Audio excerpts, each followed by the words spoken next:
तो हेलो दोस्तों, आज हम लोग यूनिट 1 के इम्पॉर्टेंट क्वेश्चन देखने वाले हैं जो DBMS के हैं। ये आपके AKTU के लिए वेरी वेरी इंपॉर्टेंट क्वेश्चन होंगे। जो इम्पॉर्टेंट होंगे मैं वो आपको बता देता हूँ पहले ही। तो यहाँ पे सबसे पहला इम्पॉर्टेंट क्वेश्चन है जो आता है ये, draw the overall structure of DBMS and component. एक ये क्वेश्चन सबसे ज़्यादा इम्पॉर्टेंट है। और दूसरा क्वेश्चन है यहाँ से, डिस्कस द DBMS लैंग्वेजेस। तो ये लैंग्वेजेस वाला भी इम्पॉर्टेंट क्वेश्चन है। इसमें DML जो है, इसके दो पार्ट होते हैं, दो टाइप होता है। एक होता है प्रोसीजरल और एक होता है नॉन प्रोसीजरल लैंग्वेज। तो ये भी आपके ज़्यादा इम्पॉर्टेंट है। एक ये क्वेश्चन हो गया, एक ये क्वेश्चन हो गया, और एक ईआर डायग्राम या ईआर मॉडल से आ जाता है। बस यहाँ से 3 क्वेश्चन इम्पॉर्टेंट हैं। तो मैं आपको सारे ही करवाऊँगा क्वेश्चन जो कभी कभी आए हैं, लेकिन ये 3 आप करके जाइएगा ज़रूर। एक की का भी, जो की का एक्सप्लेन करना होता है की को, तो ये भी बहुत ज़्यादा इम्पोर्टेंट है। इसको 2 स्टार दे देते हैं। तो ये अब हम लोग स्टार्ट करते हैं लेक्चर यहीं से। तो सबसे पहले डेटा क्या होता है। तो data is a collection of raw facts. Data मतलब किसी भी चीज़ का बहुत सारी चीज़ें होती हैं, तो वो डेटा है। जैसे कि मेरे पास ये पूरा सब कुछ का कलेक्शन है क्वेश्चन आंसर का, तो ये डेटा है। और इसमें से इन्फॉर्मेशन क्या होता है, तो इन्फॉर्मेशन जो होता है जो हमारे काम का है। जैसे मैं आपको पढ़ा रहा हूँ, तो ये आपके लिए, ये पूरा मेरे लिए इन्फॉर्मेशन है, लेकिन ये पूरा जो जिसमें से आप जो इसमें इम्पोर्टेंट समझेंगे या इम्पोर्टेंट जानेंगे वो आपके लिए इन्फॉर्मेशन होगा। तो what is file system. File system क्या होता है। A file system is a method to और process used by operating system. एक मेथड होता है जो ऑपरेटिंग सिस्टम के द्वारा यूज किया जाता है। किस लिए यूज किया जाता है, डेटा को स्टोर करने के लिए, डेटा को ऑर्गेनाइज करने के लिए, मैनेज करने के लिए यूज किया जाता है। जैसे कि आपके लैपटॉप या कहीं पे भी फाइलें होती हैं, वो किस लिए यूज की जाती हैं, डेटा को स्टोर करने के लिए यूज की जाती हैं। वो ऑपरेटिंग सिस्टम के द्वारा यूज की जाती हैं। ठीक है, इसकी आगे वाली डेफिनेशन भी आप लोग देख सकते हैं। ठीक है, अब प्रॉब्लम्स क्या होती है फाइल सिस्टम में। तो क्या क्या प्रॉब्लम हो सकती हैं, आपने ध्यान दिया होगा कि डुप्लीकेट डाटा भी 2 बार एक ही जगह पे स्टोर हो सकता है। जैसे कि एक फ़ोटो है हमारे पास या PDF है, वो 2 बार फाइल में स्टोर हो गई, तो उससे क्या होता है कि हमारी कॉस्ट या स्टोरेज मतलब घट जाती है और हम ज़्यादा चीज़ों को स्टोर नहीं कर सकते। तो सबसे पहले फाइल सिस्टम का प्रॉब्लम क्या क्या था, डाटा रिडंडेंसी। डाटा रिडंडेंसी मतलब duplicate data store in multiple file. Difficult to access, इसको एक्सेस करना मतलब इसको ढूंढना बहुत मुश्किल होता है, जिसके लिए कॉम्प्लेक्स प्रोग्राम कोड लिखने पड़ते हैं। डाटा आइसोलेशन मतलब कि एक तरह का डाटा मल्टीपल फाइल में स्टोर हो सकता है।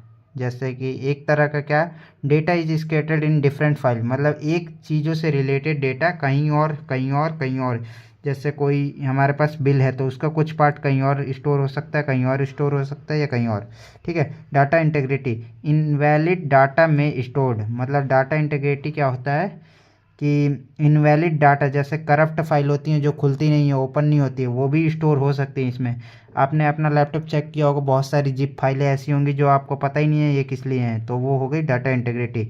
इनवैलिड डाटा में स्टोर्ड हो सकता है, इंटीग्रिटी का मतलब वही है।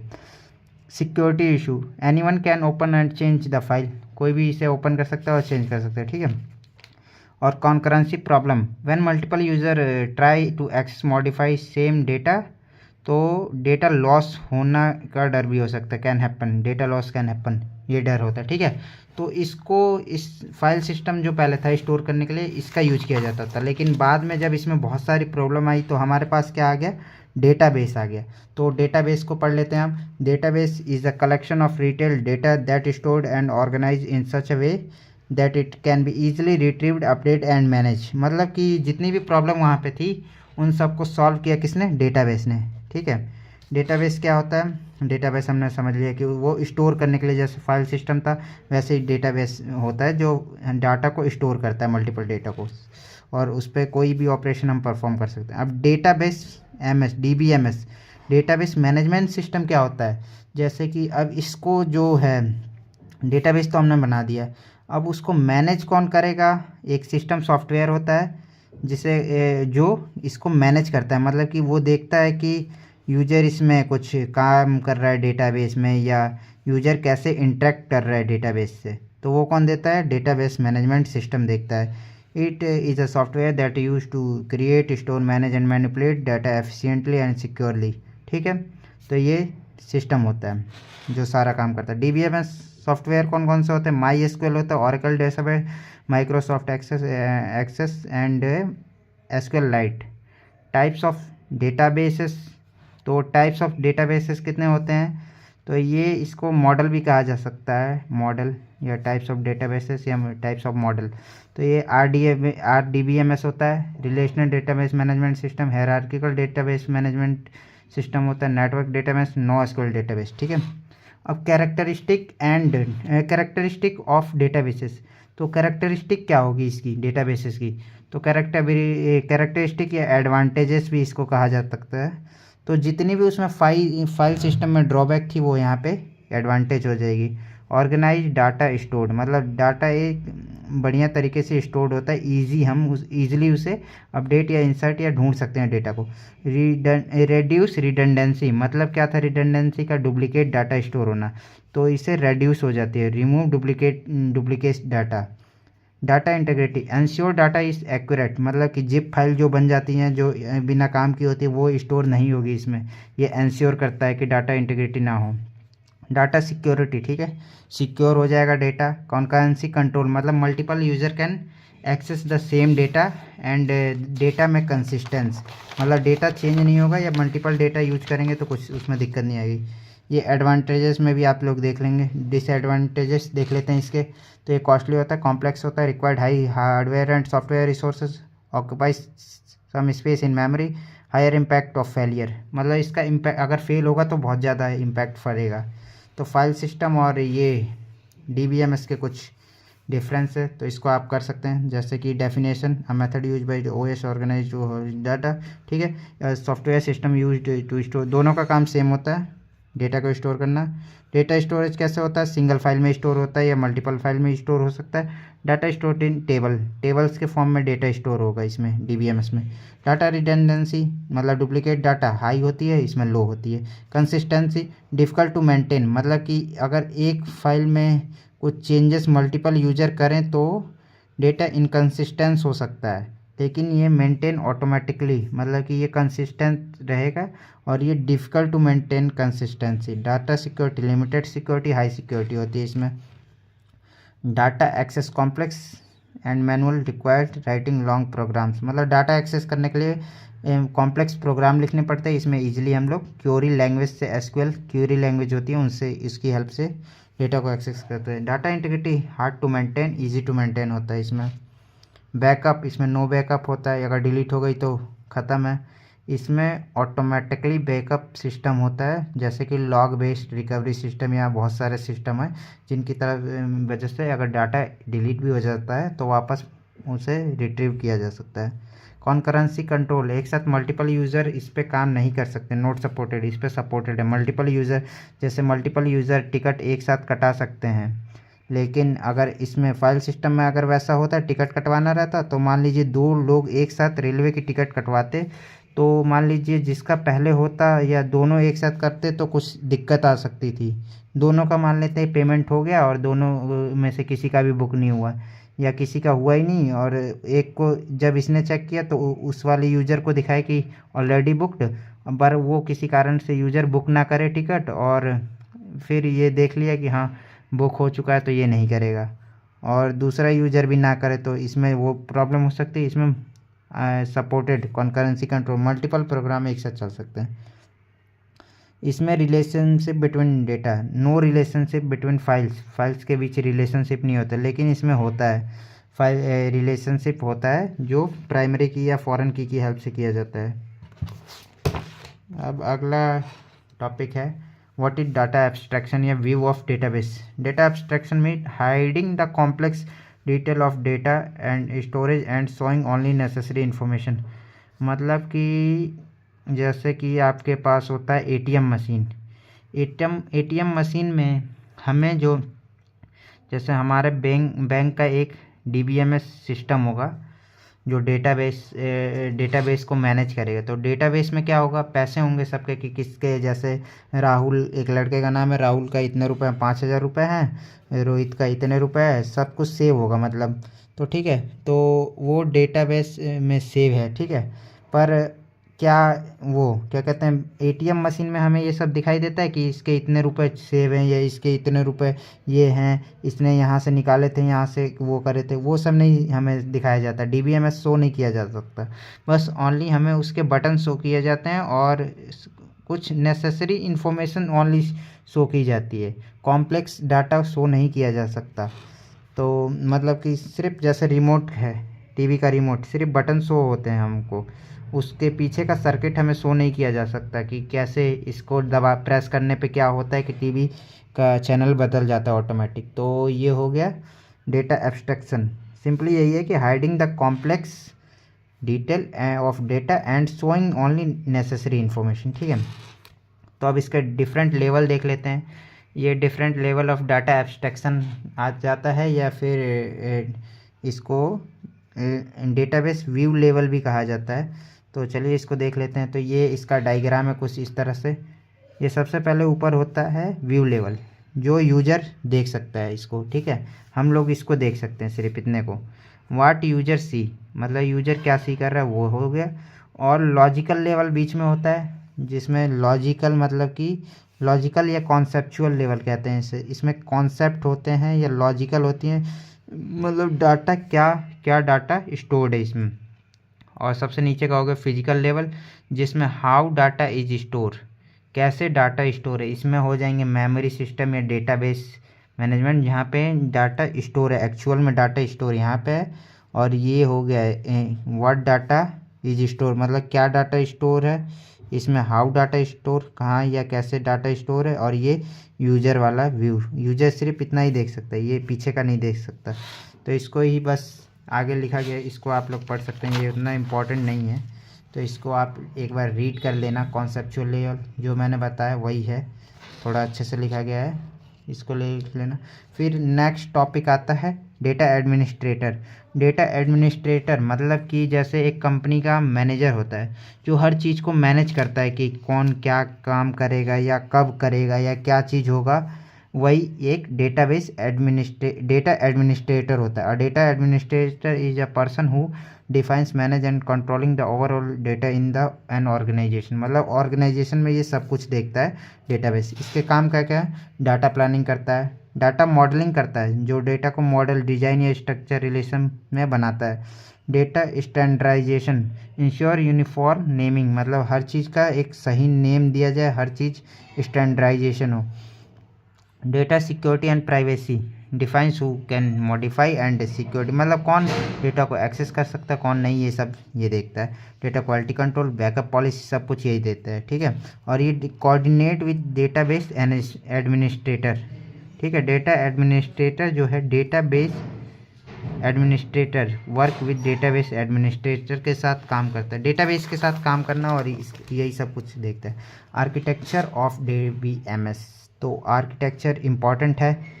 तो एक ये आर्किटेक्चर एक ऐसे आता है, इसे टीयर आर्किटेक्चर भी कहा जाता है, टायर आर्किटेक्चर। और एक आता है ओवरऑल स्ट्रक्चर। तो ओवरऑल आर्किटेक्चर या स्ट्रक्चर इम्पॉर्टेंट है, ये भी देख सकते हैं। अगर वो आपको कॉम्प्लेक्स लगे तो इसको आप लिख के आ सकते हैं। Architecture means design structure that show how user interact with the database and to read, write, to update information, मतलब उसका आर्किटेक्चर कैसे। डेटाबेस तो हमने पढ़ लिया कि क्यों यूज होता है, स्टोर करने के लिए यूज होता है, उसमें हम आसानी से यूज कर सकते हैं स्टोरिंग के लिए, और आसानी से जब हमें डेटा चाहिए होगा तो फाइंड कर सकते हैं, ठीक है। तो अब आर्किटेक्चर देख लेते हैं उसका कैसा होता है। तो यहाँ पे है 1 tier architecture, 2 tier architecture and 3 tier architecture. तो सबसे पहले 1 टायर आर्किटेक्चर की बात करते हैं। ये आप देख लेना जो इंग्लिश में लिखा हुआ है, मैं इसको समझा देता हूँ। यूजर और सर्वर जो होते हैं वो एक ही लेवल में होते हैं। जैसे यूजर बोल सकते हैं, इसे क्लाइंट बोल सकते हैं, या कई जगह पे इसको ब्राउज़र बोला जाता है। वेब टेक्नोलॉजी में इसको ब्राउज़र बोला जाता है। तो यूज़र सिंपली मतलब यूज़र को क्या करना होता है, जैसे आपने कई सारी वो देखा होगा, स्कॉलरशिप का एग्जांपल लेते हैं। यूज़र, मेरे को स्कॉलरशिप अपना देखना है, तो यह सबमिट करना है, ठीक है, स्कॉलरशिप मेरे को चाहिए। तो मैं उसको वेबसाइट पे जाऊंगा और वेब ब्राउज़र पे जाऊंगा अपने क्रोम पे या फायरफॉक्स जो भी यूज करता हूँ। फिर वहाँ पे मैं कुछ कमांड दूंगा कि मुझे मान लीजिए रजिस्ट्रेशन नंबर दूंगा, ये सब दूंगा, फिर उसे एंटर करूंगा। तो मैं मांग करूंगा उससे कि मेरे को रजिस्ट्रेशन नंबर के थ्रू मेरे को चाहिए डेटा इसके बारे में कि इस लड़के की स्कॉलरशिप या मेरी स्कॉलरशिप आई है या नहीं। तो वो इंटरनेट के थ्रू हम लोग इसको देंगे। और डेटाबेस कहाँ होगा? सर्वर, जहाँ पे वो डेटा स्टोर होगा। डेटाबेस किस लिए यूज होता है? डेटा स्टोर करने के लिए। तो जहाँ पे भी वो स्टोर होगा डेटा, वो डाटा जो स्टोर होगा वो कहाँ होगा? सर्वर पे। तो सर्वर से हमें वापस ये रिक्वेस्ट किया मैंने और रिस्पॉन्स वापस से मुझे मिल जाएगा अगर होगा तो, ठीक है। तो वही हो गया। 1 टायर आर्किटेक्चर में सिंगल लेयर में होते हैं। 2 टायर आर्किटेक्चर में ये हो गया DBMS, ये जो सर्वर था ये इस साइड ऊपर को आ गया और जो यूज़र था वो नीचे की तरफ आ गया। तो यूज़र के साइड एक एप्लीकेशन भी हो जाती है। तो जैसे कि क्या हो जाएगा, जैसे आप फ्लिपकार्ट से कुछ मंगाते हैं, ठीक है, तो फ्लिपकार्ट यूज़र जो डेटाबेस है वो अलग सिस्टम है, ठीक है। और फ्लिपकार्ट क्या हो गया? एप्लीकेशन हो गई। यूज़र किस तरह से इसको एक्सेस कर रहा है डेटाबेस को? एक एप्लीकेशन के थ्रू। जैसे मुझे क्या मंगाना है? मोबाइल मंगाना है, तो मैं एप्लीकेशन डायरेक्ट गूगल पे भी जा सकता हूँ, तो ये वाला स्ट्रक्चर काम करेगा अगर डायरेक्ट गूगल से लिया और सर्वर से दे दिया तो। लेकिन अगर 2 टायर आर्किटेक्चर की बात करें इसकी, तो इसमें मैं एक एप्लीकेशन की यूज करता हूँ, ठीक है। यूज़र एक एप्लीकेशन को यूज करता है जिसके थ्रू डेटाबेस को एक्सेस किया जा सकता है, ठीक है। 3 टायर आर्किटेक्चर में देख लेते हैं। डेटाबेस के पास भी एक एप्लीकेशन होता है एंड यूज़र के पास भी एक एप्लीकेशन होता है। यूज़र इसको एप्लीकेशन को जैसे उसमें फ्लिपकार्ट में मेरे को चाहिए कुछ लेना है तो मैं एप्लीकेशन में जाकर रिक्वेस्ट करूँगा, फिर ये सर्वर इसके अब इस एप्लीकेशन के पास जाएगी, डेटाबेस के एप्लीकेशन। ये भी डेटाबेस के पास भी एक एप्लीकेशन होगा, फिर ये इसके पास रिक्वेस्ट जाएगी, ये उससे डेटाबेस को से ढूंढेगा सब कुछ रिक्वेस्ट और फाइंड करके रिस्पांस दे देगा। तो इसमें सिंपली ये तीनों आसानी से आप याद रख सकते हैं। इसमें सिंगल लेयर में होते हैं दोनों, यूज़र एंड सर्वर। इसमें 2 लेयर में होते हैं पर यूज़र के पास एक एप्लीकेशन होती है। एंड 2 टायर आर्किटेक्चर में 2 डेटाबेस और यूज़र दोनों के पास ही एक एक एप्लीकेशन होती है, ठीक है। अब नेक्स्ट टॉपिक है डेटा मॉडल्स। डेटा मॉडल्स क्या होते हैं? Data model like a blueprint of database, so how what data store, how to store it and how to relate to other data. मतलब सिंपली क्या है, a data model is a conceptual relation of data, how organise. मतलब सब कुछ आपको data के बारे में ही पढ़ना है। DBMS सब्जेक्ट ही वो है कि डेटा को कैसे स्टोर करेंगे, डेटाबेस में क्या क्या प्रॉब्लम आती है, यही सब पढ़ना है। तो ये डेटा मॉडल क्या होता है कि जब हम डेटाबेस क्रिएट करते हैं, मान लीजिए कि सबसे पहले मेरे को रियल वर्ल्ड का एग्जांपल लेता हूँ, मेरे को एक घर बनवाना है, तो मैं एक आर्किटेक्चर के पास जाऊँगा, सिविल इंजीनियर के पास, उससे कहूँगा कि मेरे को यहाँ पे घर बनाना है। तो वो सबसे पहले घर में से वो पूछेगा कि क्या क्या मेरी कंडीशन है या रिक्वायरमेंट है कि मेरे को इतना ऊंचा चाहिए, इतना 2 रूम होने चाहिए, ये सब। तो वो मेरे से पूछ के एक डेटाबेस डायरेक्ट वो क्या करेगा, घर बनाना मिस्त्री के थ्रू स्टार्ट नहीं करवाएगा, वो सबसे पहले एक मॉडल बनाएगा। मतलब कि सबसे पहले वो एक डायग्राम टाइप का कुछ बनाएगा जिसमें ऐसे बता देगा कि यहाँ पे घर होगा, यहाँ पे ये होगा, यहाँ पे ये, यहाँ पे इसका दरवाज़ा होगा, ये सब। मतलब डायग्राम की हेल्प से जो भी मॉडल बनेगा वही हो गया डेटा मॉडल्स। मतलब कि डेटा को ब्लूप्रिंट या डायग्राम की हेल्प से रिप्रेजेंट करेंगे कि डेटा बेस कैसे बनता है। तो इसके कई सारे मेथड हैं, कई सारे टाइप्स हैं। एक हायरार्किकल स्ट्रक्चर होता है, एक नेटवर्क स्ट्रक्चर होता है, एक रिलेशनल, एक ऑब्जेक्ट ओरिएंटेड, एक एंटिटी रिलेशनशिप। तो सबसे इम्पॉर्टेंट आपका ये वाला है एंटिटी रिलेशनशिप, और बस यही है इम्पॉर्टेंट। तो इसको देख लेते हैं। पर्पस क्या होता है data? Organise data, ensure data consistency, improve database design. मतलब जो डिज़ाइन होगा, मेन इसमें डिज़ाइन ही है, डिज़ाइन करना ही है इसमें। कि डेटाबेस मॉडल का काम क्या होता है? डायग्राम की हेल्प से डेटाबेस को पहले ही डिज़ाइन कर लेना, ठीक है। तो हायरार्किकल मॉडल में क्या होता है, कुछ इस तरह का मॉडल होगा जैसे कि आपके कॉलेज में होंगे डिपार्टमेंट, ठीक है। अब मान लीजिए CSC डिपार्टमेंट है, उसमें कोर्स, थ्योरी, लैब हो जाएंगे, उसके नीचे कोर्स आएगा डिपार्टमेंट में कौन कौन से टीचर होंगे, न्यू टीचर होंगे या एक्सपीरियंस टीचर होंगे, उनके भी 2 टाइप हो जाएंगे। और डिपार्टमेंट में तीसरा मतलब हायरार्किकल स्ट्रक्चर में आएगा स्टूडेंट में भी जो फर्स्ट ईयर के स्टूडेंट न्यू होंगे, जो ओल्ड होंगे वो थर्ड ईयर के या फोर्थ ईयर के होंगे, ठीक है। नेक्स्ट आता है नेटवर्क मॉडल में हम एक नेटवर्क टाइप का बना देते हैं, जैसे कॉलेज स्टूडेंट, ये इससे लिंक है। लाइब्रेरी में स्टूडेंट जाता है, कॉलेज के अंदर लाइब्रेरी है, CSE डिपार्टमेंट है, ये सब लिंक है आपस में, ऐसे बनाते हैं। और रिलेशनल मॉडल मतलब टेबल की फॉर्म में जो स्टोर करे डेटा को, तो ये टेबल है, नेम ID डिपार्टमेंट, ये टेबल की फॉर्म में हम स्टूडेंट ABC का ID सब कुछ स्टोर कर रहे हैं। Entity relationship model, ER model क्या होता है, जिसमें एंटिटी का यूज किया जाता है। एंटिटी मतलब रियल वर्ल्ड ऑब्जेक्ट का यूज करके एक मॉडल डिफाइन किया जा सकता है, जिससे ही ER मॉडल कहते हैं। रिलेशनशिप मतलब कि मान लीजिए यहाँ पे स्टूडेंट होता है, यहाँ पे कॉलेज होता है, ये किस तरह से इन दोनों को लिंक करेगा, एक स्टूडेंट एक कॉलेज से किस तरह से लिंक होता है। मान लीजिए वो टीचर के थ्रू भी हो सकता है, कि स्टूडेंट टीचर थ्रू नहीं होगा, स्टूडेंट कोर्स में इनरोल करेगा, तो यहाँ पे कोर्स हो जाता है, मतलब एक स्टूडेंट और कॉलेज के बीच कोर्स का संबंध है। ये एट्रीब्यूट हो जाते हैं।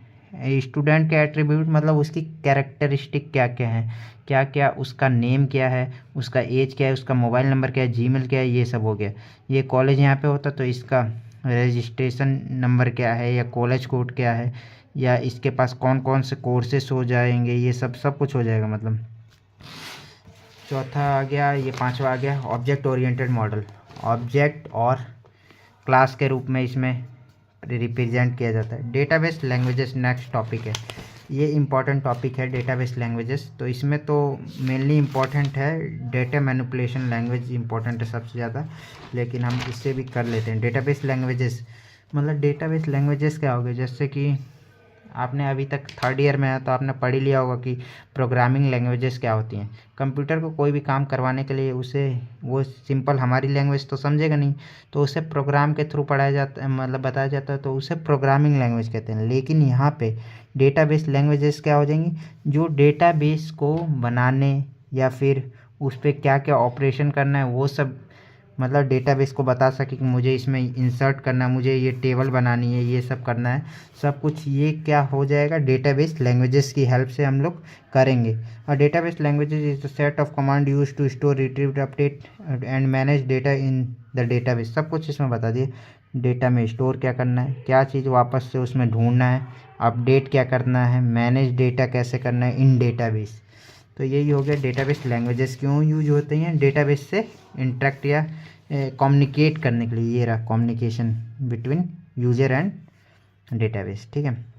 तो यहाँ पे सबसे पहले डेटाबेस लैंग्वेजेस कितनी टाइप की होती हैं, तो सबसे पहले इसके लिए आप लोग एग्ज़ाम में करें तो ऐसे डेटाबेस लैंग्वेजेस टाइप लिख के इसके इधर DDL लिख दें, फिर यहाँ पे DML लिख दें, यहाँ पे TCL लिख दें, और भी एक दो होती है देख लेते हैं पीछे, DCL data control language, DCL।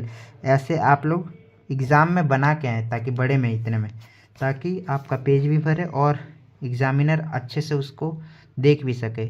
अगर उसे आगे नहीं पढ़ना होगा इंग्लिश तो वो इसको देख के ही नंबर दे देगा आपको, क्योंकि उसे पता है कि बच्चे को पता होगा इसके बारे में। तो चलिए अब आगे की तरफ देख लेते हैं। अब आगे की तरफ देख लेते हैं हम लोग, थोड़ा सा कैमरे का फोकस दिक्कत आ रहा है।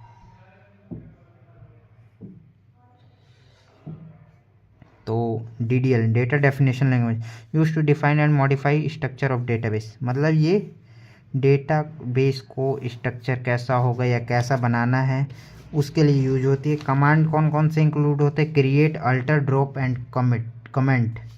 तो क्रिएट, जैसे मुझे एक डेटाबेस ऐसा बनाना है, मान लीजिए ये डेटाबेस बनाना है, यहाँ पे नेम हो जाएगा, या रोल नंबर हो जाएगा, यहाँ पे मोबाइल नंबर हो जाएगा, ठीक है।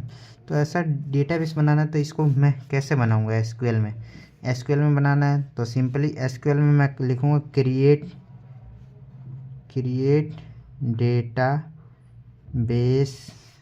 डेटाबेस का नाम क्या रहेगा हमारा, जैसे मैं लिख देता हूँ स्टूडेंट, ठीक है। ये क्रिएट कर दिया मैंने।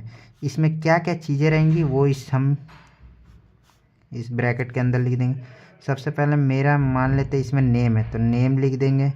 नेम का अब क्या डेटा टाइप रहेगा वो यहाँ पे लिखते हैं। तो नेम का डेटा टाइप रहता है कैरेक्टर, तो कैरेक्टर मतलब कि ABCD वाला, ठीक है। तो यहाँ पे लिखते हैं वेर कैर, CHAR, वेर कैर लिख देते हैं। अब कितने अक्षर का वो जगह घेर सकता है डेटाबेस में, तो मैं लिख देता हूँ 50, मतलब कि वो 50 तक जगह ले सकता है इसमें, ठीक है। उसकी लेंथ 50 अक्षर तक हो सकती है, 50 बाइट तक। उससे कम में भी हो जाएगा तो वेर केयर, मतलब कि उससे कम में ही करके उसका बाकी स्पेस कहीं और दे देगा। दूसरा क्या है, रोल नंबर। रोल नंबर ऐसे लिख देंगे। फिर इसका टाइप क्या हो जाएगा, रोल नंबर कैसा होता है, डिजिट होता है, तो सिंपली डिजिट के लिए इंटीजर यूज करते हैं, तो इंटीजर लिख देंगे, ठीक है। तीसरा मोबाइल नंबर, मोबाइल नंबर की भी इंटीजर होता है, तो इंटीजर लिख देंगे। तो ऐसे क्रिएट किया जाता है डेटाबेस, ठीक है। एसक्यूएल में ऐसा कमांड लिखेंगे तो आपका ये डेटाबेस बन जाएगा। अब हमारे पास डेटाबेस तो बन गया। अब मुझे क्या करना है, मान लीजिए डिलीट करना है, तो इसको मैं डिलीट डेटाबेस डायरेक्ट नेम लिख दूंगा, डिलीट हो जाएगा, ठीक है। अब इस डेटाबेस में मुझे इंसर्ट करना है, मान लीजिए मुझे रोहित की इंफॉर्मेशन इंसर्ट करनी है, रोहित, और रोल नंबर क्या है इसका 2 है, और मोबाइल नंबर 9654 है, ठीक है, ये डैश डैश है।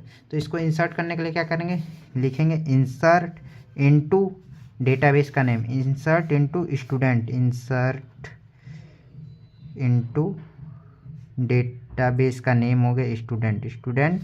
और फिर यहाँ पे क्या क्या इंसर्ट कर रहे हैं, नेम कर रहे हैं, name comma roll number comma और मोबाइल नंबर। फिर इसके नीचे लिखते हैं वैल्यूज़ क्या क्या इंसर्ट कर रहे हैं आप, तो वैल्यूज़ में आपका नेम रोहित हो जाएगा यहाँ पे, कॉमा रोल नंबर 2 हो जाएगा, कॉमा मोबाइल नंबर ये वाला हो जाएगा आपका 9654 वाला मोबाइल नंबर हो गया। तो इंसर्ट इनटू इतने का यूज करके insert into database name and values डाल देते हैं, तो इंसर्ट हो गया।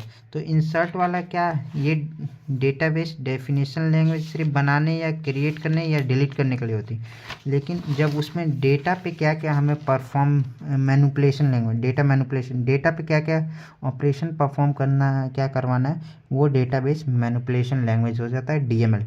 DML is the part of SQL that use to retrieve and manipulating data stored in the database system. तो इसके अंदर क्या क्या कमांड होती है, मतलब डेटाबेस तो अब हमने बना लिया था इसकी हेल्प से। फर्स्ट क्या कहते हैं हम, डीडीएल की हेल्प से हमने डेटाबेस बनाया, ठीक है, इसको डीडीएल की हेल्प से हमने बना लिया। अब इसमें डेटा इंसर्ट क्या करवाना है, तो वो होगा डेटा मैनिपुलेशन लैंग्वेज। इस पर क्या क्या डेटा, मतलब डेटा पे क्या क्या मैनिपुलेशन करना है, क्या इंसर्ट करना है, मॉडिफाई करना है, या क्या चीज़ करना है, वो सब होता है इसमें डेटा मैनिपुलेशन लैंग्वेज, ठीक है। तो इसमें कौन कौन सी आती है, इंसर्ट, जैसा कि मैंने बताया, इंसर्ट न्यू रिकॉर्ड, तो मतलब ये इंसर्ट का काम है, insert new record into database. इसका सिंटैक्स क्या होता है, ये होता है जो मैंने आपको अभी बता दिया, ये वैल्यूज़। अपडेट क्या होता है, जैसे कि एग्जिस्टिंग वैल्यू को अपडेट करना, जैसे कि मुझे अपडेट करना है, यहाँ पे रोहित का नंबर बदल गया, तो अपडेट लिख के मैं रोहित का नंबर वैल्यू दे के ये लिख दूँगा, ठीक है। डिलीट किस लिए होता है, रिमूव रिकॉर्ड, और सेलेक्ट रिट्रीव रिकॉर्ड्स। सेलेक्ट मतलब कि मुझे देखना है इसमें डेटाबेस, एसक्यूएल में ऐसा स्क्रीन होता है, अगर आपको डेटाबेस में से कोई सा भी चीज़ देखना है तो उसको सेलेक्ट, फिर उसके बाद यदि पूरा डेटाबेस देखना है तो सेलेक्ट स्टार लिखते हैं, select star from from database का नेम स्टूडेंट, मतलब ऐसे लिख देंगे तो आपको ये टेबल शो हो जाएगी।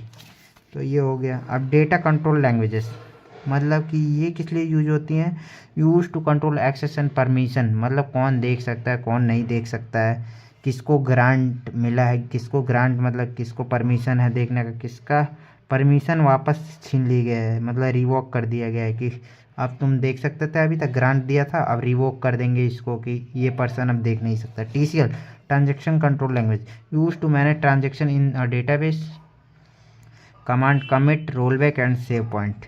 जब टीसीएल ट्रांजेक्शन कंट्रोल लैंग्वेज, जैसे ट्रांजेक्शन मतलब क्या होता है, ट्रांजेक्शन मतलब पैसे वाला ट्रांजेक्शन तो होता ही है, लेकिन इसकी यहाँ पे इस लैंग्वेज में ट्रांजेक्शन यानी मल्टीपल इंस्ट्रक्शन होते हैं डेटाबेस में, कि ट्रांजेक्शन इंस्ट्रक्शन को कहा गया है कि क्या क्या इंस्ट्रक्शन हो रहे हैं, उन सबको मतलब ट्रांजेक्शन कहा गया है यहाँ पे। तो ट्रांजेक्शन कमिट मतलब कि ट्रांजेक्शन को, जैसे ये लिख दिया ए बराबर 50 लिख दिया मैंने, ए बराबर 50 लिख दिया, 15 लिख दिया और इसे कमिट कर दिया मैंने, तो ये अब ए की वैल्यू मेमोरी में 15 सेव हो जाएगी, ठीक है। तो ये इसका वो लिया है, मतलब छोटे में आप लोग इतना याद कर सकते हैं। DDL define modify structure, create alter drop rename comment and truncate होता है, ये manipulation data select inter update होता है। DCL कंट्रोल एक्सेस मतलब किसको कंट्रोल देना है, ग्रांट या रिवोक होता है। TCL मतलब मैनेज ट्रांजैक्शन मतलब प्रोसेस इंस्ट्रक्शन को मैनेज करता है, किस ट्रांजैक्शन को चेंज करके अपडेट कर देना है मतलब कमिट कर देना है। ए की वैल्यू 15 कर दी तो कमिट करने के बाद वो ए की वैल्यू डेटाबेस में 15 सेव हो जाएगी। रोल बैक मतलब कि ए की वैल्यू हमें कुछ गड़बड़ हो गया, फिर हमें रोल बैक लिख देंगे तो रोल बैक हो जाएगी। जो ए की वैल्यू पहले थी, मान लीजिए ए की वैल्यू 0 थी तो वो 0 हो जाएगी। सेव पॉइंट, इस पॉइंट में क्या ए की वैल्यू है उसको पॉइंट को सेव कर देंगे। DML सबसे इम्पॉर्टेंट है, 7 नंबर में ये क्वेश्चन आता है। DML हो गया, DML is use to retrieve, insert, update और delete data in a database. DML can be procedural और नॉन प्रोसीजरल। मैंने बताया था कि इंसर्ट करने के लिए, अपडेट करने के लिए, डिलीट करने के लिए होती हैं। इसके टाइप कितने होते हैं, 2 टाइप होते हैं, procedural and non procedural. Procedural का मतलब क्या हो गया, सिंपली आप लोग ये तो पढ़ लेंगे, तो पढ़ा ही देता हूँ एक बार। User tell what data needed and how to get the data, मतलब यूजर बताता है कि मुझे किस डेटा की ज़रूरत है और उससे कैसे तुम लाओगे। जैसे कि रियल वर्ल्ड एग्जांपल देते हैं, मम्मी और उसका बेटा है, तो मम्मी बोलती है बेटे को कि बेटा जाओ दुकान से चीनी लेके आना, ठीक है। तो प्रोसीजरल में वो बताएगी कि दुकान पे तुम्हें किस, यहाँ से घर से जाओगे तुम बाएं हाथ पे मुड़ जाना, जो तीसरी दुकान है वहाँ अगर चीनी हो तो लेके आना, ना हो तो उसके बगल वाली दुकान से लेके आना, ठीक है। तो ये पूरा प्रोसीजर मम्मी ने बता दिया कि यहाँ पे जाना, यहाँ पे अगर चीनी हो तो लेके आना, नहीं तो फिर उसके बगल वाली दुकान से लेके आना, इस लड़के को बोला, ठीक है। तो अगर ये बता दिया, पूरा प्रोसीजर दे दिया कि कैसे कैसे होगा, अगर ये यहाँ पे भी ना हो तो मत लेके आना, ठीक है। अब ठीक है, उसकी मम्मी ने बता दी। तो इसमें प्रोसीजरल में ये होता है कि पूरा हर स्टेप वाइज सब कुछ बता देते हैं। व्हाट डाटा नीडेड, क्या चीनी की ज़रूरत है, क्या चीज़ चाहिए, और हाउ टू गेट इट मतलब कैसे लाओगे और कैसे पैसे दे देना उसको ले आना। और नॉन प्रोसीजरल में उसकी मम्मी बस ये बताएगी बेटा हाँ चीनी लेके आना, कैसे भी लाना, कहीं से भी लाना, तुम्हारी मर्जी है। मतलब उसमें प्रोसीजर नहीं बताएगी कि क्या क्या प्रोसीजर तुम फॉलो करोगे, कि कैसे लाओगे, या उसके बगल वाली दुकान पे होगी या नहीं होगी, या मार्केट से लाओगे, कहीं से भी लाओ। तो इसमें प्रोसीजर बता देती है, इसमें नॉन प्रोसीजरल में पूरा प्रोसीजरल और नॉन प्रोसीजरल लैंग्वेज, ठीक है। अब इसका देख लेते हैं डिफरेंस, पूरा सब कुछ स्टेप बाई स्टेप प्रोसीजरल में बता दिए, इसमें नॉन प्रोसीजरल में कुछ नहीं बताया, बस ये बता दिए क्या डेटा चाहिए। इसमें user how to perform operation मतलब क्या कैसे परफॉर्म करना है ऑपरेशन, ये भी बताता है। इसमें वो बताता है कि क्या डेटा चाहिए, क्या उसको ज़रूरत है, ये नहीं बताता कि कैसे प्राप्त करना है, ठीक है। कॉम्प्लेक्सिटी इसकी हाई होती है क्योंकि इसमें प्रोसीजरल स्टेप मतलब बहुत सारे स्टेप लिखे होते हैं, तो इसकी कॉम्प्लेक्सिटी हाई होगी, इसकी सिंपल होगी। Control, more control by user, इस पर यूज़र का कंट्रोल ज़्यादा होता है क्योंकि यूज़र बता ही देगा कि मुझे ये डेटा चाहिए स्टूडेंट का, और यूज़र और कैसे कैसे तुम्हें लाना है, ठीक है, इस डेटाबेस से लाना है, ठीक है। इसमें लेस कंट्रोल बाय यूज़र मतलब इस पर बस ये बता देगा कि मुझे स्टूडेंट का ये रोल नंबर चाहिए, तुम कैसे भी लाओ, कैसे भी जाके लाओ, ये कुछ भी करो। एफिशिएंसी वेरी हाई, इसकी लो एफिशिएंसी होती है। यूज्ड इन ओल्डर सिस्टम और low level data manipulation. Most modern SQL queries होती हैं इसमें मतलब मॉडर्न सिस्टम में यूज किया जाता है, ये ओल्डर सिस्टम में यूज किया जाता है। अब ईआर मॉडल, ईआर मॉडल क्या होते हैं, ईआर मॉडल जो अभी पीछे आपको मैंने वो मॉडल्स पढ़ाया था, जो डायग्राम की हेल्प से डेटा मॉडल, जो डायग्राम की हेल्प से रिप्रेजेंट करना किसी भी चीज़ को, मतलब कि जैसे वो इंजीनियर बिल्डिंग बना रहा था तो सबसे पहले वो एक चार्ट पेपर पे सब कुछ उसका नक्शा बनाएगा, तो वही है the data model in which we represent the data with the help of diagrams, उसको कहते हैं ईआर मॉडल। वहाँ पे भी हमने यही देखा था, इसका ये टाइप है ईआर मॉडल, तो इसकी आप थ्योरी पढ़ लेना, ठीक है। तो इसमें क्या होता है एंटिटी, वहाँ पे मैंने आपको ओवरऑल स्ट्रक्चर में बता ही दिया था, जैसे कि बता देता हूँ यहाँ पे। एंटिटी को डब्बे से रिप्रेजेंट करते हैं। Entity is a real world object, मतलब जो रियल वर्ल्ड ऑब्जेक्ट है, जैसे कि स्टूडेंट है, हम लोग रियल वर्ल्ड में एग्जिस्ट करते हैं, हाँ, तो स्टूडेंट ये एंटिटी हो जाएगी स्टूडेंट। और यहाँ पे ले लेते हैं कॉलेज, COLLEGE, कॉलेज हो गया। और इनके बीच में रिलेशन क्या है, तो इनरोल इन कोर्स CORS कोर्स में इनरोल किया है, ठीक है। ठीक है, तो इसके बीच ये हो गए रिलेशन, हम लाइन से रिप्रेजेंट कर दिए इन दोनों के बीच कोर्स में वो किया है इनरोल, तो ये हो गया रिलेशन।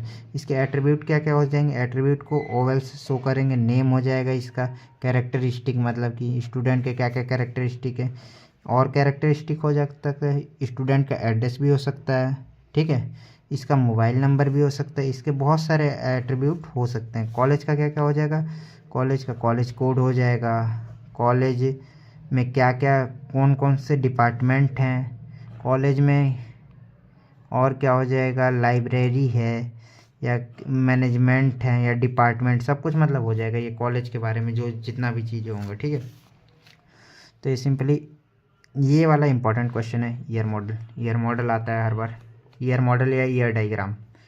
तो मेन कंपोनेंट हो गया entity and real world object, teacher student में ये सब हो गए, रिप्रेजेंट बाय रेक्टेंगल। जो आपको लिखना है वही लिखना है, मतलब जो इसमें बता रहा हूँ मैं वही लिख के आ जाना है, वही लिखा हुआ है यहाँ पे। स्ट्रॉन्ग आइडेंटिटी क्या होता है, हैज़ अ यूनिक आइडेंटिफायर, मतलब प्राइमरी की स्ट्रॉन्ग ये दो प्रकार की होती है एंटिटी। एक होती है स्ट्रॉन्ग आइडेंटिटी जो सिंगल ब्रैकेट लाइन से रिप्रेजेंट होगी, और वीक एंटिटीज़ होती हैं जो डबल रेक्टेंगल लाइन मतलब डबल रेक्टेंगल बना देंगे, तो वीक एंटिटीज़ होती हैं। तो इसमें आपको बस इतना याद रखना है, जो प्राइमरी की यूनिकली आइडेंटिफाई हो जाती है, जिसका अपने पास खुद का प्राइमरी की हो जाता है, वो स्ट्रॉन्ग एंटिटी होती है। प्राइमरी की क्या हो जाता है, की मतलब कि चाबी मतलब कि जैसे एक ताला को हमें खोलना है तो की उसकी चाबी हो गई, ठीक है।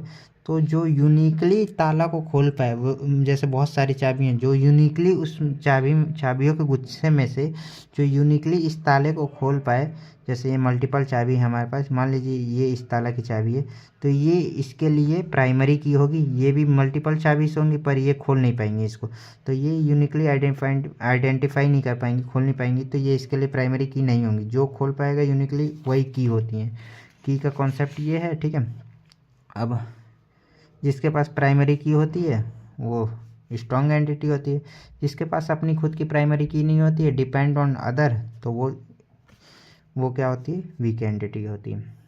Attributes, property and characteristic of entity. Attributes वही बताया ना मैंने यहाँ पे, जो इससे गोले से शो हो रहे हैं, इनको इससे शो किया जाता है। ये कई तरह के होते हैं, जैसे प्रॉपर्टीज़ और कैरेक्टरिस्टिक ऑफ एंटिटी, मतलब इस स्टूडेंट की क्या क्या कैरेक्टरिस्टिक हैं वो सब हो गया।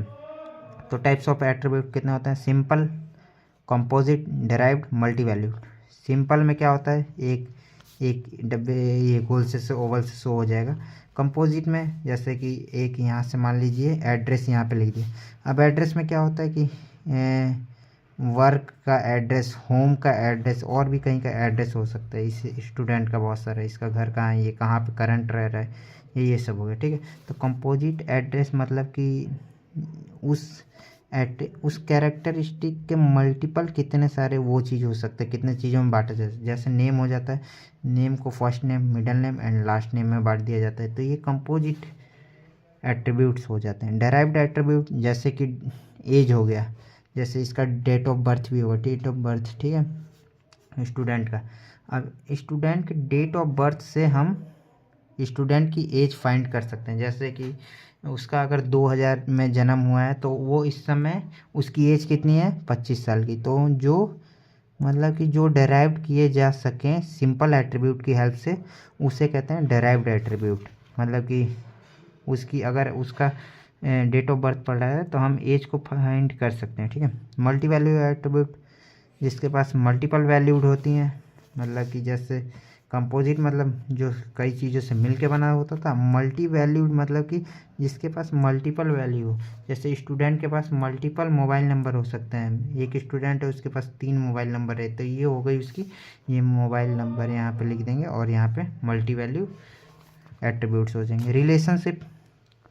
रिलेशनशिप क्या है इस ईयर डायग्राम में, रिलेशनशिप जो ये डायमंड से शो कर रहे हैं कि क्या इन दोनों के बीच रिलेशनशिप है, तो एनरोल किया है इस कोर्स में, तो ये रिलेशनशिप है, ठीक है। तो रिलेशनशिप के टाइप कितने होते हैं, 1 to 1, 1 to many, many to 1, और एक होता है जैसे 1 to 1 हो गया, 1 to many हो गया, और मैनी टू वन हो गया, और एक हो जाता है many to M N, many to many, मतलब कि एक स्टूडेंट के पास एक ही आधार कार्ड है, ठीक है, तो उसको 1 1 से शो करेंगे, जिसको हम लोग ऐसे, जैसे एक स्टूडेंट के पास एक ही आधार कार्ड है तो इसको 1 1 से शो करेंगे, जैसे कि आगे मैंने नहीं बता रखा, 1 1 एक स्टूडेंट के पास एक ही आधार कार्ड है, ठीक है, इसको शो कर देंगे।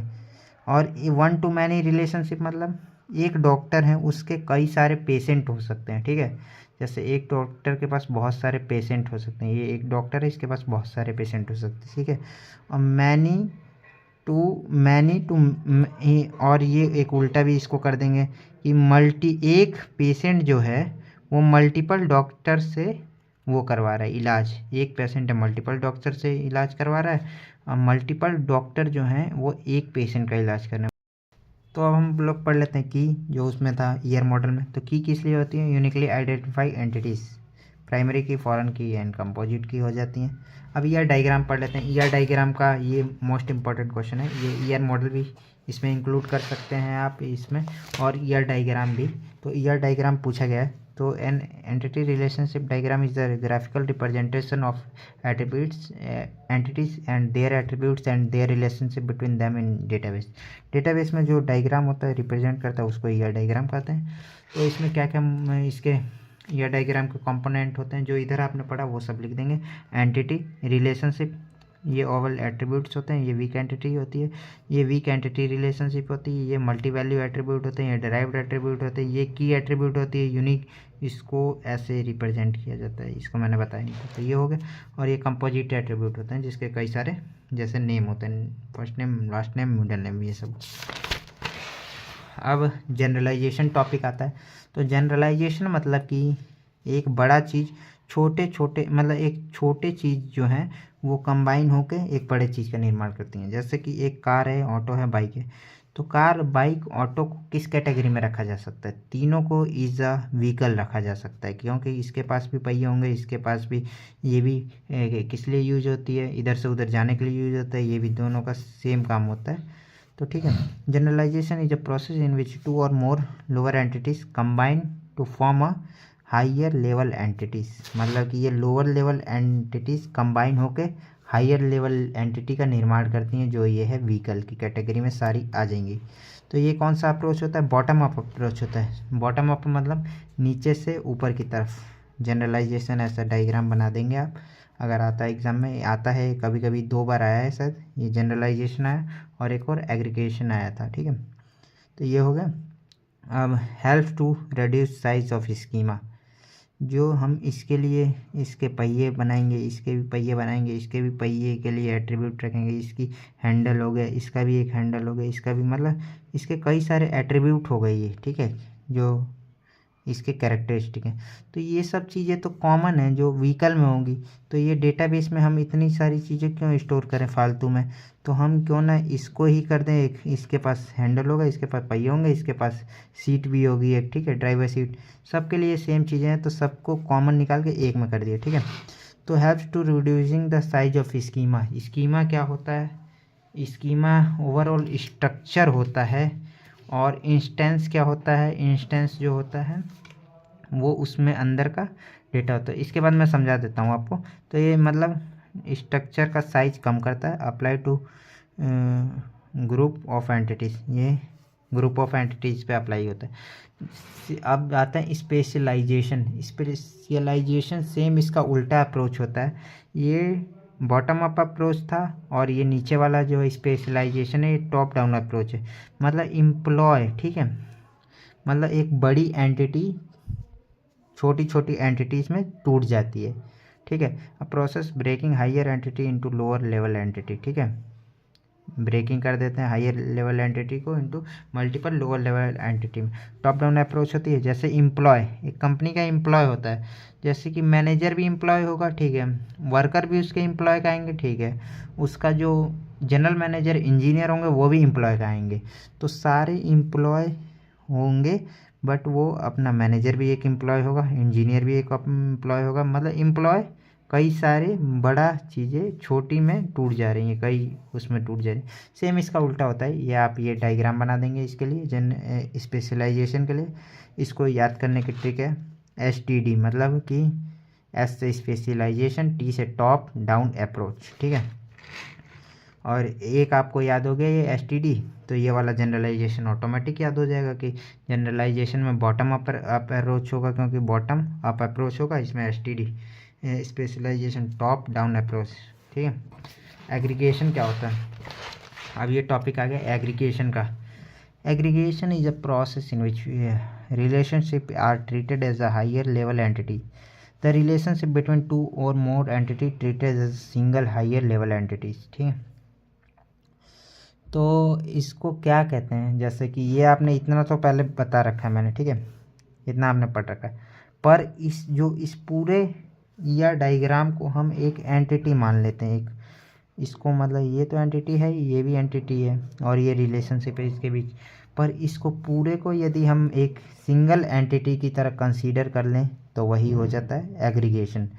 मतलब कि the process in which relationship are treated as a higher level entity, इन सब के बीच का रिलेशनशिप है इन दोनों के, ये एक हायर लेवल एंटिटीज़ के रूप में मान ली जाती है, treated as higher level entities. तो ये हो जाता है एग्रीगेशन। जैसे कि एम्प्लॉय, ठीक है, एम्प्लॉय प्रोजेक्ट, एक एम्प्लॉय किस वर्क ऑन प्रोजेक्ट्स पे काम करता है, ठीक है, रिलेशन इनके बीच हो गया। अब ये तो हो गया एम्प्लॉय वर्क्स ऑन प्रोजेक्ट, ठीक है, ये पूरा हो गया, एक साइट पे काम हो रहा है, ठीक है। अब मैनेजर मैनेज कर रहा है इस पूरे साइट के वर्क को, तो इसको पूरे को एक एंटिटी मान के इसके साथ रिलेशनशिप कर देंगे मैनेजर के साथ, तो ये हो जाएगा एग्रीगेशन। मतलब जो ये पहले वाला था उनको पूरे को एक एंटिटी मान लिया गया और ये दूसरा एंटिटी मान लिया गया, ठीक है। तो ये हो गया एग्रीगेशन। अब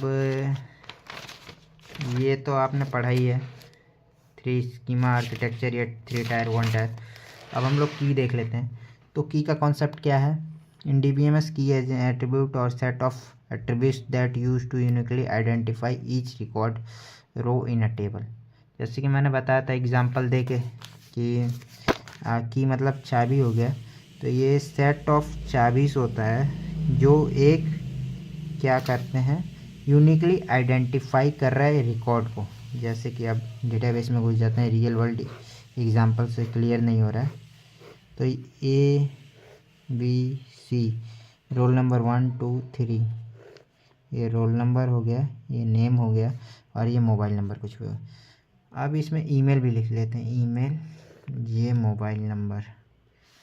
अब इसके लिए यूनिकली आइडेंटिफाई कैसे किया जा सकता है, मान लीजिए आपके क्लास में बहुत सारे लड़के हैं, मैं मान लीजिए दूसरा कोई पेरेंट आता है, वो कहता है कि हाँ जी मुझे अपने बेटे अभिषेक से मिलना है। तो अभिषेक, मान लीजिए एक अभिषेक को प्यून आता है, बुलाता है क्लास में, अभिषेक कौन है, तो अभिषेक मान लीजिए कि एक ही क्लास में 3 अभिषेक हो सकते हैं, ठीक है। जैसे होता था ना कि एक ही क्लास में मल्टीपल नेम के, एक नेम के मल्टीपल लोग होते हैं, तो ठीक है। तो यूनिकली आइडेंटिफाई अभिषेक की हेल्प से वो प्यून उनको नहीं पता कर पाया कि ये कौन से अभिषेक के पापा हैं, ठीक है। और तो उसका क्या करेगा, जो फादर से वो जाकर पूछेगा कि उसका रोल नंबर क्या है। तो रोल नंबर तो हर एक स्टूडेंट का यूनिक होता है, तो मान लीजिए ये वाला अभिषेक था, ये अभिषेक, और ये भी अभिषेक है, तो वो पूछ के आया कि मुझे कौन सा अभिषेक, उसका रोल नंबर बताइए। तो रोल नंबर उसने बताया 1। तो अब रोल नंबर की हेल्प से अगर वो जाके बोलता है तो वो प्यून जो है उसे बुला लाएगा कि हाँ ये अभिषेक है, इसको बुलाना है, इसके फादर हैं। तो यही वर्क होता है की का। की क्या होती है, यूनिकली आइडेंटिफाई करे जो ईच रिकॉर्ड को, मतलब हर एक रिकॉर्ड को यूनिकली आइडेंटिफाई कर सकती है। जैसे यूनिकली आइडेंटिफाई करने के लिए रोल नंबर का यूज करके हम लोग यूनिकली आइडेंटिफाई कर सकते हैं किसी भी स्टूडेंट को। मान लीजिए ईमेल आईडी भी अभिषेक का अगर ये हो गया, और इसका भी अभिषेक का ये ईमेल आईडी कुछ भी हो सकता है, तो ईमेल आईडी भी यूनिक होता है। इसका अगर मेरे को पता हो इस लड़के ये ईमेल आईडी किसकी है, तो एक ही ईमेल आईडी 2 बंदों की नहीं हो सकती, तो ये भी हो जाती है की, ये भी हो जाएगी की, ये भी हो जाएगी की, ठीक है। यूनिकली आइडेंटिफाई ये हो जा रही है, ठीक है। तो वैसे ही की हो जाती है, ठीक है। अब इसमें क्या आता है कि टाइप्स ऑफ की, कितने तरह की होती हैं। तो सबसे पहले आता है सुपर की। सुपर की क्या हो जाएगा, सेट ऑफ वन और मोर एट्रीब्यूट्स। ये क्या था, नेम या ईमेल आईडी या रोल नंबर, ये क्या है, एट्रीब्यूट है, ठीक है। सेट ऑफ वन और more attribute that can use to uniquely identify, जो यूनिकली आइडेंटिफाई करते हैं एक रिकॉर्ड को। ये सेट भी हो सकता है, यहाँ पे सिर्फ रोल नंबर था, ठीक है। यहाँ पे अगर रोल नंबर और नेम दोनों बता दूँ मैं, उसके फादर बताए कि रोल नंबर और नेम दोनों बता दिया कि हाँ ये इसको फाइंड करके लाओ, तो इसके हेल्प से भी वो कर सकता है। Also find the value of tuple with the help of roll number and name combination, मतलब दोनों के कॉम्बिनेशन से भी वो उस लड़के को ढूंढ सकता है। और नेम और ईमेल की हेल्प से भी ढूंढ सकता है। नेम और मोबाइल नंबर से भी ढूंढ सकता है। यूनिकली मोबाइल नंबर भी होता है, लेकिन इसको कंसीडर नहीं किया जा सकता, क्योंकि हो सकता है दो भाई पढ़ रहे हो और दोनों ने अपना नंबर सेम दिया हो या फादर का नंबर सेम दिया हो। तो ये हो गया सुपर की, सेट ऑफ वन और more attribute that can be use uniquely identified. जैसे ये हो गया, ये टेबल हो गया आपका, टेबल हो गया, ठीक है। अब टेबल में सुपर की कौन कौन सी होगी, एम्प्लॉय आईडी। एम्प्लॉय आईडी भी हम लोग एम्प्लॉय आईडी की हेल्प से, इसकी 01 की हेल्प से पता कर सकते हैं कि कौन है इसकी जगह। तो ये एम्प्लॉय आईडी की हेल्प से हम लोग अमन का पता लगा लेंगे, ठीक है। आधार नंबर के हेल्प से भी हम लोग फाइंड कर सकते हैं कि वो कौन है। अब एम्प्लॉय आईडी और नेम दोनों पता हो तो भी फाइंड कर सकते हैं। तो सुपर की क्या होता है, इन्हीं सब का सेट होता है। ये पूरे का ऐसे हम लोग सेट कर देंगे, इन सब का पूरे का सेट ले लेंगे, तो ये हो जाता है सुपर की, मतलब उसको यूनिकली आइडेंटिफाई किया जा सकता है, ठीक है। अब कैंडिडेट की क्या होता है, कैंडिडेट की का भी काम सारा वही है कि मतलब यूनिकली आइडेंटिफाई करते हैं, ठीक है। पर जो इसमें से मिनिमम सेट ऑफ एट्रीब्यूट, ये लाइन ध्यान से पढ़ना होगा आपको, minimum set of attribute which can be uniquely identify the tuple candidate key are not allowed null value.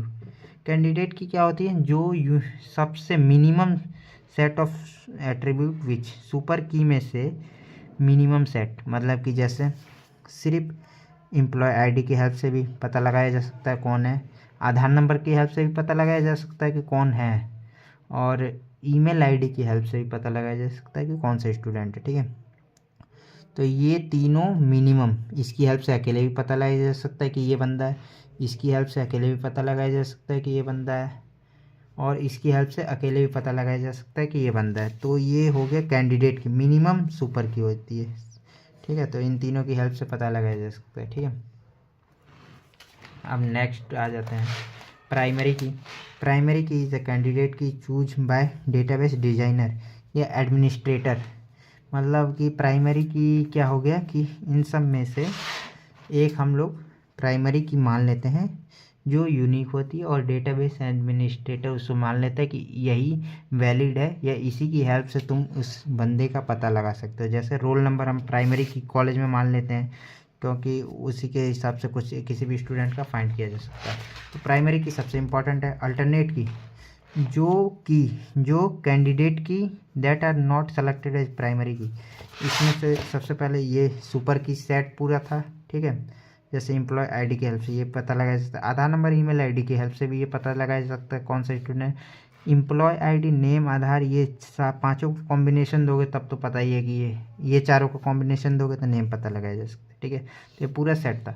अब इसमें मिनिमम थे, मिनिमम कितने एक मिनिमम एट्रीब्यूट की हेल्प से यूनिकली आइडेंटिफाई किया जा सकता है। अब जो डेटाबेस एडमिनिस्ट्रेटर प्रिंसिपल के द्वारा जो मतलब मान लिया गया है कि रोल नंबर के हिसाब से ही सब लोग पता लगाएंगे यूनिकली, तो वो हो जाता है प्राइमरी की, पीके की हेल्प से इसको डिनोट किया जाता है।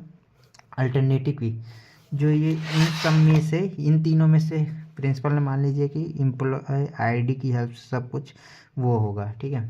एम्प्लॉय आईडी या मैनेजर ने मान लिया कि एम्प्लॉय आईडी से हम चूज करके इसको प्राइमरी की मानते हैं और इसी की हेल्प से सब कुछ ढूंढेंगे उसको। लेकिन अगर जो ये दो बच रहे हैं इनकी हेल्प से भी किया जा सकता था, पर उसने इसको ना चुनते हुए इसको नहीं चुना, तो इसको क्या कहेगा, अल्टरनेट की। जिसको चूज नहीं किया है पर ये भी यूनिकली आइडेंटिफाई कर सकती हैं, पर इसको चूज नहीं किया तो ये अल्टरनेट की कहलाएंगी, ठीक है। अब फॉरेन की क्या होती है, फॉरेन की का कॉन्सेप्ट होता है एक, फॉरेन की, जैसे कि ये डिपार्टमेंट है, ये हो गया। मान लेते हैं कि फॉरेन की का कॉन्सेप्ट सिंपली ये बता देता हूँ। जैसे एक स्टूडेंट के पास 2 मोबाइल नंबर है, ठीक है। यहाँ पे मोबाइल नंबर एक स्टूडेंट के पास कॉमा 2, ये इसके पास 2 है। पर डेटाबेस में ऐसे हम लोग, डेटाबेस की कैरेक्टरिस्टिक क्या है कि हम एटॉमिक वैल्यू ईच सेल में रखते हैं। तो हर एक डिब्बे में एक ही वैल्यू होनी चाहिए। तो ये 2 हो रही हैं, तो इसको ऐसे नहीं लिखा जाएगा। तो इसको लिखने के लिए हम एक अलग से टेबल क्रिएट कर देंगे, ठीक है। जैसे कि एक अलग से टेबल कर देंगे, और ये डिपार्टमेंट उसका ईमेल आईडी मान लेते हैं, उस टेबल में हम लोग एज अ प्राइमरी की यूज़ करेंगे। तो ठीक है, तो क्या हो जाएगा, फॉरेन की मतलब सिंपली इधर से मैं आपको पढ़ा देता हूँ, मैं नोट्स बनाया अपने। ये रहा फॉरेन की का कॉन्सेप्ट। तो ये पहली टेबल है, ठीक है, ये दूसरी टेबल है। तो पहले टेबल की प्राइमरी की दूसरे टेबल में ये फॉरेन की का काम कर रही है, क्योंकि हम लोग इसका, जैसे ये एक वैल्यू 2 बार रिपीट नहीं हो सकती थी, तो इसी वजह से हम लोग फॉरेन की का कॉन्सेप्ट ऐसा होता है दोस्तों कि 2 टेबल को आपस में लिंक करने के लिए इसका यूज किया जा सकता है। सिंपली मैं ये बता दूँ, 2 टेबल्स बाय रेफरिंग प्राइमरी की ऑफ अनदर टेबल, मतलब 2 टेबल को आपस में लिंक करने के लिए यूज होता है फॉरेन की का यूज। ये फॉरेन की यहाँ पे काम कर रही है, जो यहाँ पे प्राइमरी की का काम कर रही थी, ठीक है, इस टेबल को लिंक कर रही है। जैसे कि ये नेम कुछ भी हो सकता है, ये डिपार्टमेंट आईडी है, तो ये दो डिपार्टमेंट आईडी है। ये नेम अमन भी ये 2 डिपार्टमेंट में रहता है, और ये सी भी, ए भी अभी सी भी रहते हैं। तो ये 2 में कौन कौन सा डिपार्टमेंट का नेम है, ये दोनों किस डिपार्टमेंट में रहते हैं, वो अलग से आ जाएगा, ठीक है। यहाँ पे डुप्लीकेट नहीं होगी, यहाँ पे सिंगल डेटा बना देंगे, तो ठीक है। कंपोजिट की, वही मैंने बताया, composite key that key contain 2 or more attributes uniquely identify a record, customer ID और प्रोडक्ट कोड, इन दोनों की हेल्प से कंपोजिट मतलब 2 को कंपोजिट करके यूनिकली आइडेंटिफाई कर दिया जाता है, तो उसको कहा जाता है कंपोजिट की। अब डीबीएमएस का सबसे इम्पोर्टेंट क्वेश्चन ये है, डीबीएमएस एंड इस कंपोनेंट्स, कंपोनेंट ओवरऑल स्ट्रक्चर मैंने बताया था, टायर वाला स्ट्रक्चर आएगा, एक ओवरऑल स्ट्रक्चर आएगा। तो ओवरऑल स्ट्रक्चर में सिंपली हम लोग क्या कर देते हैं, चलिए, तो ये इतना सही है, तो इसको मैं थोड़ा सा ऊपर उठा लेता हूँ क्योंकि इसमें दिखेगा नहीं, तो इसको मैं एक्सप्लेन करूँगा ऐसे हाथों की हेल्प से। तो ओवरऑल स्ट्रक्चर में क्या क्या आता है, सिंपली यहाँ पे आता है कंपोनेंट, ये यूज़र हो गया, ठीक है, कुछ इस तरीके का व्यू है, आप लोग देख सकते हैं। स्क्रीनशॉट ले लेना, एक बार स्क्रीनशॉट ऐसे ले लेना, आप लोग ले लिया, ठीक है। तो अब एंड यूजर, इसमें यूज़र आ गया, एप्लीकेशन प्रोग्रामर, एनालिस्ट, यूज़र और डेटाबेस एडमिनिस्ट्रेटर। और ये बीच का ये पार्ट इम्पॉर्टेंट है, ठीक है, यूज़र लेवल, व्यू लेवल जो कहा जाता है, ये बीच का पार्ट है, जो ये क्वेरी प्रोसेसर है, ठीक है, और ये स्टोरेज मैनेजर है, और ये डेटाबेस है। इसमें 4 स्टेप आपको याद रखना है, इतना कुछ लिखने की जरूरत नहीं, बस ये एंड यूज़र, यहाँ पे यूज़र 1, यूज़र 2, यूज़र 3 भी डाल सकते हैं। फिर ये डिब्बा सा बना देंगे आप, और डिब्बा सा बनाने के बाद आप लोग ये DML और DDL कंपाइल, ये लैंग्वेजेस आपको पता ही दिए, मतलब यूज़र यहाँ से इन लैंग्वेजेस की हेल्प से डेटाबेस से क्या करेगा, इंटरेक्ट करेगा या कम्युनिकेट करेगा, तो ये लैंग्वेजेस यूज होती हैं। क्वेरी प्रोसेसर वही SQL की क्वेरी लिखेगा, क्या क्या चाहिए क्या नहीं चाहिए वो सब हो जाएगा। और ये buffer manager, file manager, integrity manager, transaction manager, ये सब इसके ट्रांजैक्शन मैनेजर इंस्ट्रक्शन को मैनेज करेगा, फाइल मैनेजर फाइल को मैनेज करेगा, बफर मैनेजर बफर मतलब कि छोटा सा स्टोरेज होता है उसको मैनेज करेगा, इंटीग्रिटी मतलब कि इंटीग्रिटी मैनेजर ये चेक करेगा कि डाटा वैलिड है और सही है, ठीक है। ये डेटाबेस आप लोग नीचे बना देंगे। डेटाबेस में क्या है, डाटा डायरेक्टरीज, स्टैटिस्टिकल डेटा मतलब कि जो बात के लिए यूज किया जा सकता है कुछ निर्णय लेने के लिए, तो वो हो गया, ये कंपोनेंट हो गया आप।